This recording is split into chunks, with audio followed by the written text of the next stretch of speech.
Hey commerce aspirants, I am CS Neha Kothari from Aspire Commerce Classes। तो अपन MP board की economics की marathon पे चल रहे हैं। तो इसी के साथ अपना थर्ड टॉपिक जो कि सेकेंड यूनिट कवर करता है कंज्यूमर इक्विलिब्रियम डिमांड, उसी के साथ एक छोटा सा टॉपिक है इलास्टिसिटी। आज उस टॉपिक को मैं कवर करूंगी। सबसे पहले आपको बताऊंगी इलास्टिसिटी क्या होती है, टाइप्स ऑफ इलास्टिसिटी क्या होती है, इसके बाद फिर फैक्टर्स इफेक्टिंग इलास्टिसिटी क्या होती है, उसके आपको डायग्राम्स बताऊंगी, उसके बाद प्रैक्टिकल एक दो क्वेश्चंस भी आपको सॉल्व करके बताऊंगी। छोटा सा टॉपिक है लेकिन इंपॉर्टेंट है एग्जाम पॉइंट ऑफ व्यू से, तो वीडियो की एंड तक बने रहोगे तो ये टॉपिक आपका पूरा क्लियर हो जाएगा। जिनको भी हमारे वीडियोस अच्छे लग रहे होंगे प्लीज लाइक करें, सब्सक्राइब करें, और आगे अगर ऐसे ही चैप्टर एक्सप्लेनेशन के बाद आप चाहते हो कि मैं आपको अध्ययन परीक्षा बोर्ड परीक्षा अध्ययन ये दोनों भी ऐसे ही पूरा एक्सप्लेन कर दूं तो आप मुझे कमेंट पे बताइए, तो हम वो भी अपलोड करके आपको कवर करा देंगे। चलिए स्टार्ट करते हैं। सबसे पहले इलास्टिसिटी। सबने मेरे हिसाब से रबर तो देखा होगा। तो रबर जैसे अपन खींचते हैं तो वो इलास्टिक है, तो एक तरफ से खींच रहे हैं, दोनों तरफ से खींच रहे हैं और बहुत ज्यादा खींच दिए तो रबर टूट भी चला जाता है। क्लियर? तो वैसे ही इलास्टिसिटी, इलास्टिसिटी का मतलब क्या होता है? सबसे पहले degree of responsiveness of percentage change in quantity demanded to a percentage change in price या अदर फैक्टर्स। क्वांटिटी जो अपन डिमांड कर रहे हैं उसमें जो चेंज हो रहा है, किसके कारण चेंज हो रहा है? प्राइस के कारण, अदर फैक्टर्स के कारण, इनकम के कारण, टेस्ट एंड प्रेफरेंस के कारण। प्राइस में चेंज होने के कारण मेरी क्वांटिटी में कितना चेंज हो रहा है, इस चीज को जो तौलता है उसको बोलते हैं elasticity. Elasticity of demand is defined as the degree of responsiveness of quantity demanded by a commodity to a given change in price, other factors affecting demand. It reflects how sensitive the buyer are. कि आज अगर एक Perk ले लो, 5 रुपए की Perk है, अगर वो 6 रुपए हो जाए तो क्या मैं पर्क की कंजम्पशन को कम कर दूंगी? और अगर कम कर दूंगी तो कितना कम कर दूंगी? उसी चीज को जो तौलता है उसको बोलता है इलास्टिसिटी। एक और एग्जाम्पल से समझाती हूँ बेटा। कोक और पेप्सी दोनों रिलेटेड गुड्स है। आज अगर कोक की प्राइस बढ़ रही है तो बट ऑब्वियस है कि बहुत सारे लोग किस में शिफ्ट हो जाएंगे? पेप्सी में। तो कितने लोग पेप्सी में शिफ्ट हो जाएंगे कोक की प्राइस बढ़ने से, इसको जो मेजर करता है that is known as elasticity. तो अभी तक आपको इलास्टिसिटी की डेफिनेशन तो क्लियर होगी। Elasticity is degree of responsiveness of change in quantity demanded to a given change in price other factors. तीन टाइप की इलास्टिसिटी है। पहली है प्राइस इलास्टिसिटी, दूसरी है इनकम इलास्टिसिटी एंड तीसरी है क्रॉस इलास्टिसिटी। प्राइस में चेंज होने के कारण क्वांटिटी में कितनी चेंज आ रही है, इसको बोलते हैं प्राइस इलास्टिसिटी। इनकम, आज मैं 100 रुपए कमा रही थी और अब मैं 1000 रुपए कमा रही हूं, तो बट ऑब्वियस है मेरे स्टैंडर्ड ऑफ लिविंग में, मेरे खर्चों में चेंज आएगा। तो इनकम में चेंज होने के कारण मेरे डिमांड में कितना चेंज आ रहा है, that is known as income elasticity. Cross elasticity, suppose दो कॉमोडिटीज है, एक पेप्सी ले लेते हैं अपन और दूसरा ले लेते हैं अपन कोका कोला। तो पेप्सी की प्राइस बढ़ रही है तो क्वांटिटी किसकी बढ़ेगी? कोका कोला की। तो एक्स और वाई में जो रिलेशन है that is known as cross elasticity. अभी तक जो अपन ने देखा एक बार फिर से सम अप कर देती हूँ। सबसे पहले अपन पढ़ रहे हैं सेकेंड यूनिट जो है कंज्यूमर इक्विलिब्रियम एंड डिमांड, उसमें एक छोटा सा टॉपिक है इलास्टिसिटी। इस इलास्टिसिटी की डेफिनेशन होती है, elasticity is degree of responsiveness या percentage change in quantity demanded to a given change in price other factors. अब तीन टाइप ऑफ इलास्टिसिटी है। पहला है प्राइस इलास्टिसिटी, प्राइस में चेंज होने के कारण क्वांटिटी में कितना चेंज हो रहा है, that is known as price elasticity. Income elasticity, income में चेंज होने के कारण मेरी क्वांटिटी डिमांड में कितना चेंज हो रहा है, that is known as income elasticity. Cross elasticity, X की प्राइस कम हो रही है तो वाई की डिमांड कम हो जाएगी, या उल्टा बोलूं तो एक्स की भाव बढ़ रहे हैं तो वाई की क्वांटिटी बढ़ने लगेगी, क्योंकि दोनों आपस में सब्स्टिट्यूट्स हैं। देन नेक्स्ट आते हैं अपन factors affecting price of demand. तो सबसे पहले अवेलेबिलिटी ऑफ सब्स्टिट्यूट्स। बेटा अगर मार्केट में इजीली सब्स्टिट्यूट्स अवेलेबल है तो मेरी इलास्टिसिटी ज़्यादा होगी। आज अगर रेलवे एक ही है, मेरे पास और कोई ऑप्शन नहीं है, तो उसकी इलास्टिसिटी बहुत कम होगी, मुझे जाना है तो उसी से जाना पड़ेगा। लेकिन अगर 4-5 अलग-अलग कंपनीज़ बस चला रही है, तो आई हैव एन ऑप्शन कि मैं इससे जाऊँ या इससे जाऊँ या इससे जाऊँ। तो अगर मार्केट में सब्स्टिट्यूट्स अवेलेबल हैं, तो इलास्टिसिटी ज़्यादा होएगी, क्योंकि कंज्यूमर इधर से उधर शिफ्ट हो जाएगा, डिमांड इधर-उधर जा सकती है। मार्केट में अगर ऑप्शंस ही नहीं है, तो उसकी इलास्टिसिटी बहुत ज़्यादा कम होएगी। Commodity having substitutes available in the market have higher price elasticity. आज साबुन ले लो आप, क्रीम ले लो आप, शैम्पू ले लो आप, एन नंबर ऑफ ऑप्शंस आपको मार्केट में अवेलेबल है। आज अगर भाव 1-2 रुपए भी ऊपर नीचे हो रहा है, बहुत सारे मार्केट से कंज्यूमर इधर से उधर शिफ्ट हो जाते हैं। क्यों? क्योंकि उनके पास बहुत सारे ऑप्शंस हैं, बहुत सारे सब्स्टिट्यूट है। सब्स्टिट्यूट है तो इलास्टिसिटी ज्यादा है, सब्स्टिट्यूट नहीं है, इलास्टिसिटी नहीं है। Nature of commodity, necessity, necessity की इलास्टिसिटी कम। आज अगर मैं एक पेंसिल लेने जा रही हूँ, आप खुद ही सोचो, अगर कोई एक बच्चा यहाँ बैठा हुआ है, उसको मैं बोलूँ जा बेटा एक पेंसिल लेके आ जा, तो क्या वो 4 दुकान घूमेगा और एक पेंसिल को ढूंढ के लेके आएगा? क्या नहीं। और वो जिस दुकानदार के पास भी जाएगा, सपोज मैंने मीत को बोला कि मीत जा बेटा एक पेंसिल लेके आ जा, अब मीत क्या एक दुकान के पास जाएगा, बोलेगा भैया एक पेंसिल दिखा दो, फिर देखेगा, फिर बोलेगा मैं मम्मी से पूछ के बताता हूँ, कल बताऊंगा। तो वो दुकानदार बोलेगा भैया मत ले तू पेंसिल, मेरे को पेंसिल नहीं बेचना। जो भी चीज नेसेसिटी की है, उसमें अपने को ज्यादा सोचना नहीं पड़ता है, वो अपन खरीदते ही है, तो वहां पे इलास्टिसिटी कम होती है। लेकिन वही अगर अपन एक कार ले रहे हैं, एक घर ले रहे हैं, एक डायमंड का नेकलेस ले रहे हैं, तो वहां पे इलास्टिसिटी ज्यादा होती है। क्यों? क्योंकि उसका डिसीजन थोड़ा भी प्राइस ऊपर नीचे हो रहा है तो अपन चेंज कर देते हैं। कल को कोई बता दे कि जीएसटी कम होने वाला है, तो अपन कार लेने को पोस्टपोन कर देंगे। गोल्ड के रेट कम होने वाले हैं, तो अपन उसको पोस्टपोन कर देंगे। लेकिन अपन वो पेंसिल को आगे पीछे नहीं करेंगे। इसीलिए उसकी इलास्टिसिटी क्या है बेटा? कम है। प्राइस लेवल दोनों मोर और लेस सेम ही है बेटा। आज अगर कोई सस्ता सामान लेने जा रहे हैं अपन, एक रबर, एक माचिस, मैच बॉक्स, जिसमें अपने को ज्यादा पैसा खर्च करने की जरूरत नहीं है, वहां पे इलास्टिसिटी कम होती है। लेकिन वही अगर आप कोई महंगा सामान लेने के लिए जा रहे हो, आईफोन लेने जा रहे हो, डीएसएलआर लेने जा रहे हो, कार लेने जा रहे हो, वहां पे आपकी इलास्टिसिटी ज्यादा होती है। टोटल शेयर, आज अगर मैं दिन में 100 रुपए खर्च करती हूँ और उस 100 रुपए में 1 रुपए की मैं रोज एक इक्लेयर्स खाती हूँ, तो आज मेरी इनकम अगर कम ज्यादा भी हो रही है, तो मैं उस खर्चे को चेंज नहीं करूंगी, क्योंकि मेरा शेयर बहुत कम है, इसीलिए उसकी इलास्टिसिटी भी कम होगी। वही अगर मैं दिन का 100 रुपए खर्च कर रही हूँ, जिसमें मैं 80 रुपए का एक सैंडविच खा रही हूँ रोज, मतलब 80% of my expenditure is on that sandwich, तो आज अगर मेरी इनकम बढ़ रही है, तो हो सकता है मैं 2 सैंडविच खाऊं क्योंकि मुझे पसंद है, या हो सकता है मेरी इनकम कम हो रही है, तो सबसे पहले मैं वो सैंडविच खाना बंद कर दूंगी, क्योंकि मेरे पास बाकी चीजों के लिए पैसे ही नहीं बच रहे हैं। अगर शेयर ऑफ एक्सपेंडिचर ज्यादा है तो इलास्टिसिटी ज्यादा होती है, अगर शेयर ऑफ एक्सपेंडिचर कम है तो इलास्टिसिटी कम होती है। Taste and preference, consumer also determine the elasticity of demand for a commodity. For example, a particular brand of cigarette to may have an inelastic demand. Any change in its price may not affect the consumer who is in habit of smoking.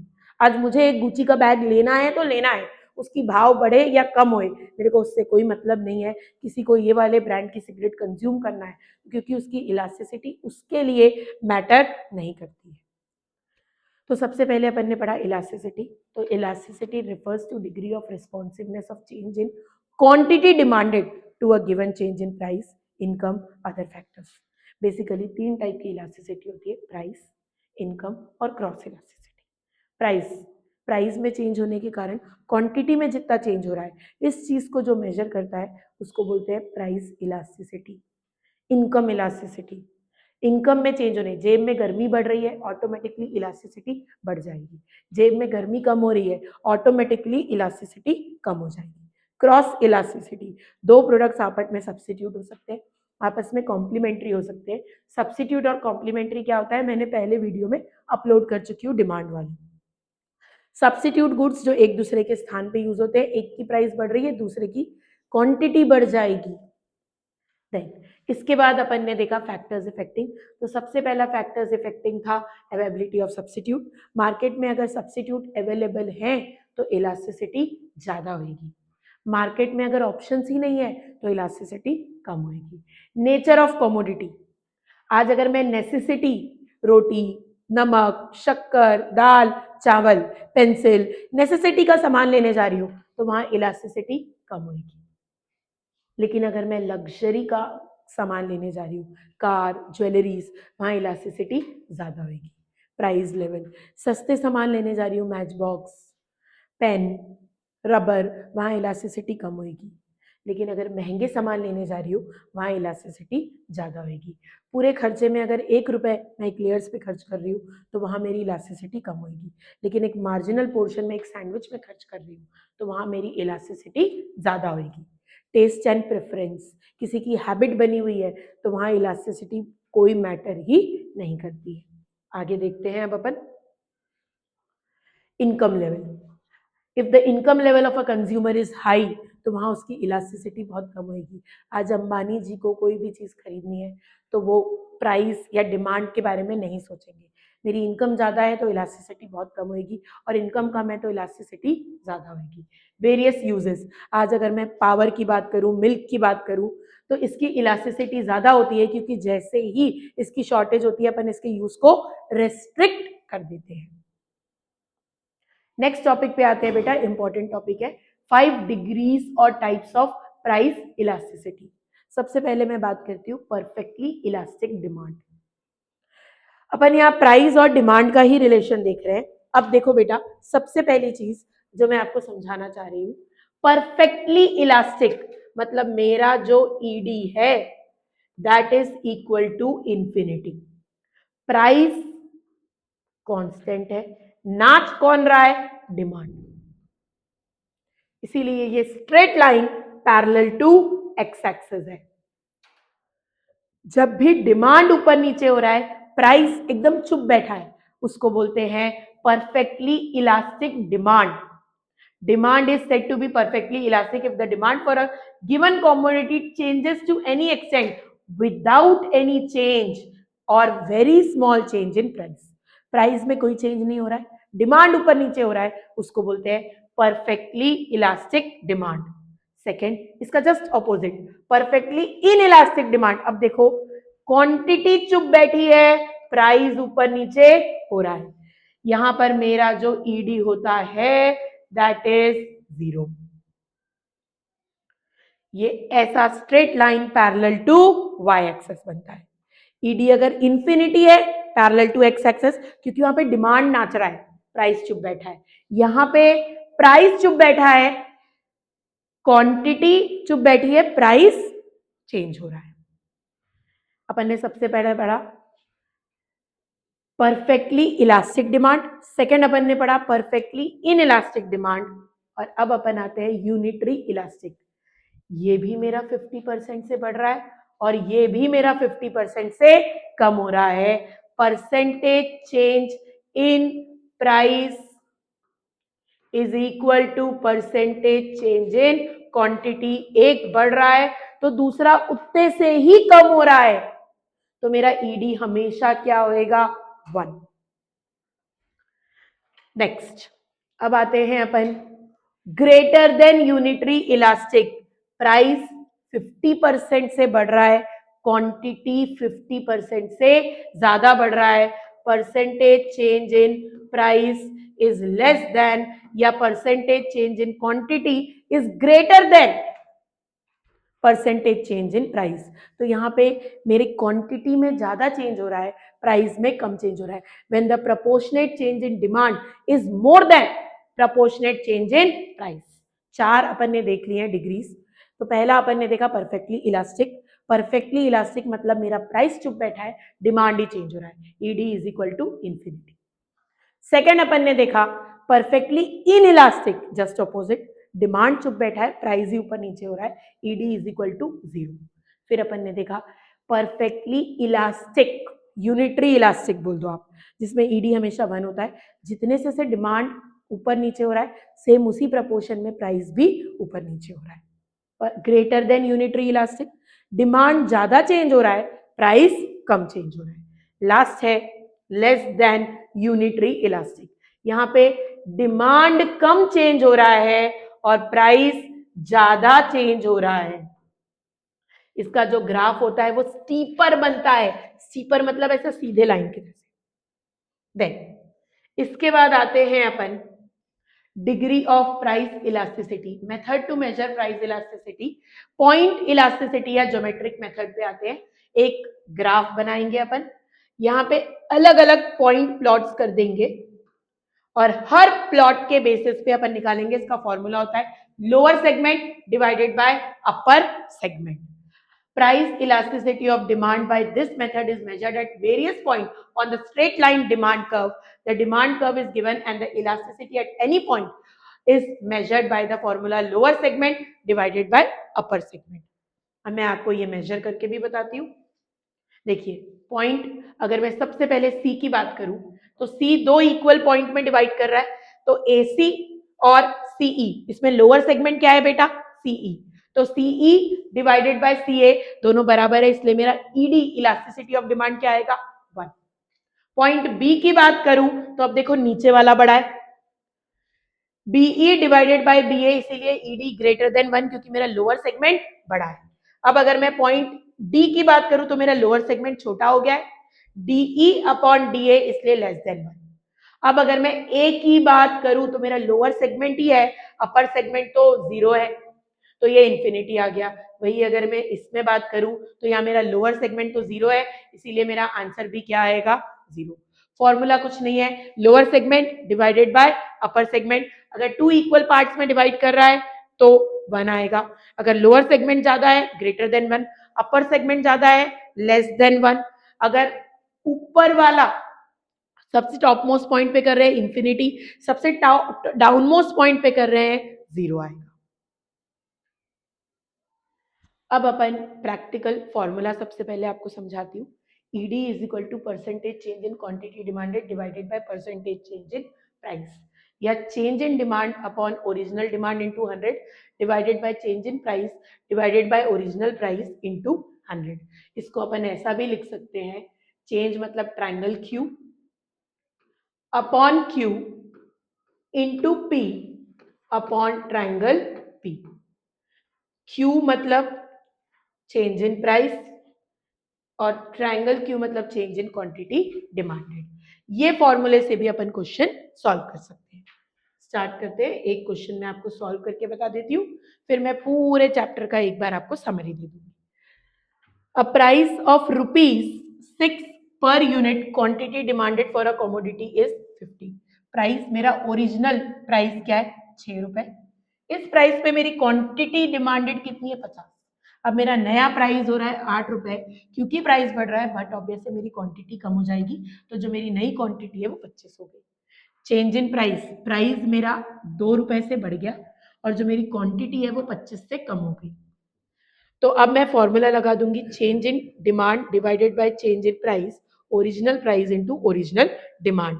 6 divided by 2, 50 divided by 25, 3/2, 3/2 मतलब मेरा answer आएगा 1.5, तो 1.5 is greater then 1, इसीलिए greater than unitary elastic. इस तरह के questions आते हैं, सिंपल है। आप अगर सिर्फ ये फॉर्मूला यूज करोगे तो आपके क्वेश्चन सॉल्व हो जाएंगे। एक बार चैप्टर आपको ब्रीफ में फिर से समझा देती हूँ, और अगर आपको मेरे वीडियोस अच्छे लग रहे हो तो प्लीज़ लाइक करें, सब्सक्राइब करें, और आगे आप मुझे बताते जाएं कि आपको कौन सा टॉपिक चाहिए, तो वो मैं जल्दी अपलोड करती जाऊंगी। अध्ययन चाहिए, बोध चाहिए, एमसीक्यूज चाहिए। तो सबसे पहले अपन इलास्टिसिटी पे थे। Elasticity refers to degree of change in quantity demanded, क्वांटिटी में कितना चेंज आ रहा है due to change in price या other factors. 3 type of elasticity होती है, elasticity of price, elasticity of income और इलास्टिसिटी या क्रॉस इलास्टिसिटी जिसको बोलते हैं। फैक्टर्स इफेक्टिंग कोई भी 4 पॉइंट कर लेते हैं अपन। फैक्टर्स इफेक्टिंग में सबसे पहले अगर मार्केट में सब्स्टिट्यूट अवेलेबल है तो अपनी इलास्टिसिटी ज्यादा होगी, सब्स्टिट्यूट अवेलेबल नहीं है तो मार्केट में इलास्टिसिटी कम होगी। सेकंड, प्राइस लेवल, सस्ती चीज है कोई तो उसकी इलास्टिसिटी ज्यादा नहीं होगी, कम होगी। महंगी लग्जरी आइटम्स है उसकी इलास्टिसिटी ज्यादा होगी। नेसेसिटी, रोटी, कपड़ा, शुगर, ये सब की इलास्टिसिटी कम होगी। लेकिन अगर कोई चीज़ नेसेसिटी नहीं है तो उसकी इलास्टिसिटी ज़्यादा होगी। टोटल एक्सपेंडिचर मैंने आपको एग्जांपल भी दी, अगर मैं 100 रुपये में रोज़ एक इक्लेयर्स खा रही हूँ तो उसकी इलास्टिसिटी कम होगी, लेकिन एक पिज़्ज़ा खा रही हूँ या एक सैंडविच खा रही हूँ उसकी इलास्टिसिटी ज़्यादा होगी क्योंकि टोटल शेयर उसमें ज़्यादा है। देन अपन ने पढ़ा डिग्री, 5 डिग्री होती है। पहली होती है परफेक्टली इलास्टिक, जहाँ पे डिमांड चेंज हो रहा है, प्राइस में कोई चेंज नहीं है, ED is equal to infinity. Second अपन ने पढ़ा परफेक्टली इन इलास्टिक, जहाँ पे प्राइस चेंज हो रहा है, डिमांड बिल्कुल भी चेंज नहीं हो रहा है, ईडी इज इक्वल टू 0।